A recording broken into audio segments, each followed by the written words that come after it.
H2B. Les collégiens des Eaux de Blémont prennent la parole. H2B. Bonjour, c'est Quentin pour H2B. Aujourd'hui, je vais vous parler d'un sport nommé le MMA. Le MMA sont les initiales de Mixed Martial Arts, qui veut dire arts martiaux mixés. Ce sport est né dans les années 90 et est de nos jours en ascension dans le monde. Ce sport mélange le judo, le karaté, les types de boxe, du jiu-jitsu et autres sports. Il y a plusieurs catégories selon le poids. Il y a les flyweights entre 57 et 60 kg, les bantamweights entre 61 et 65 kg, les featherweights entre 66 et 69 kg, les welterweights, les middleweights et les heavyweights.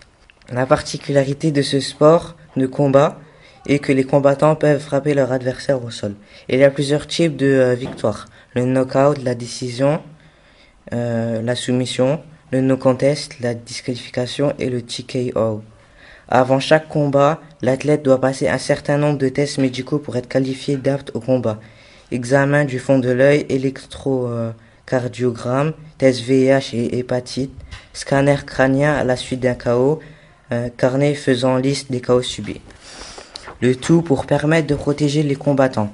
Coup porté à la nuque, à la gorge, à la colonne vertébrale, aux reins, aux articulations, aux genoux et en dessous de la taille, doigts dans les yeux et dans les oreilles, morsure, projection de l'adversaire sur la tête ou sur la nuque depuis debout. L'islam en défense de soumission ou si l'adversaire est au-dessus de la taille interdit. Ce sport est interdit dans plusieurs pays, notamment la France. Il y a plusieurs fédérations de MMA, dont l'UFC, le Bellator, la World Extreme Cage Fighting et plein d'autres. C'est Quentin pour H2B. Bonjour, c'est Océane et Martine pour H2B.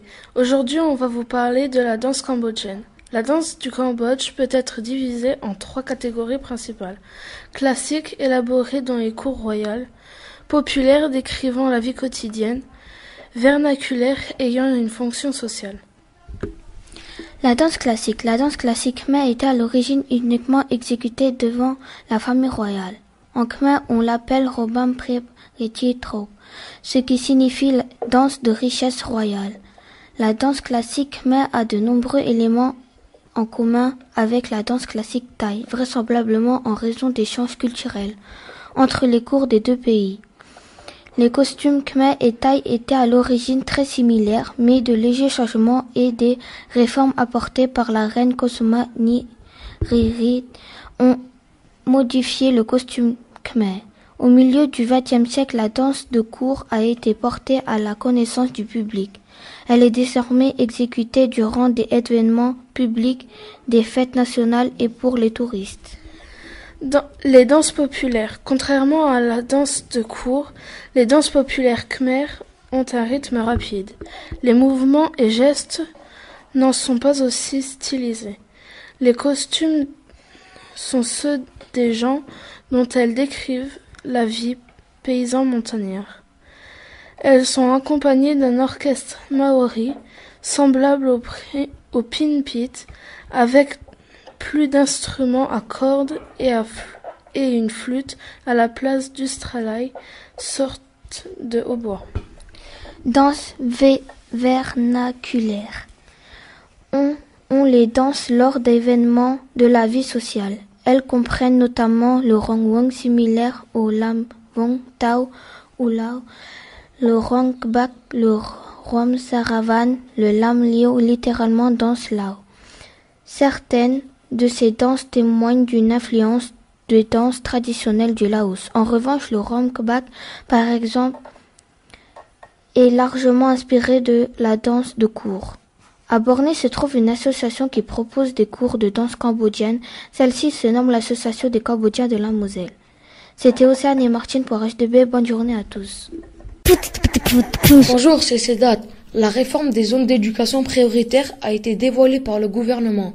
Nous avons rencontré Monsieur Henri, le principal du collège Eaux de Blémont, pour connaître les changements de son établissement scolaire. Le changement, en passant en REP+, Oui, il y a deux incidences. L'incidence au niveau des enseignants, c'est que donc il y aura l'aspect financier qui va compter dans la mesure où la prime sera doublée, mais surtout le point le plus important et le plus intéressant pour les élèves et pour les enseignants, c'est qu'ils vont avoir des temps de concertation.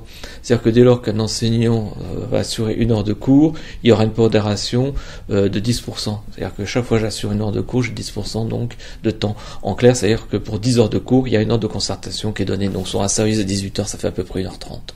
Donc ça permettra donc aux enseignants de disposer d'un temps rémunéré pour faire du travail disciplinaire, du travail interdisciplinaire, monter des projets, aborder toutes les problématiques liées à la pédagogie, à la prise en charge des gamins, l'autorité éducative, enfin toutes les problématiques au quotidien.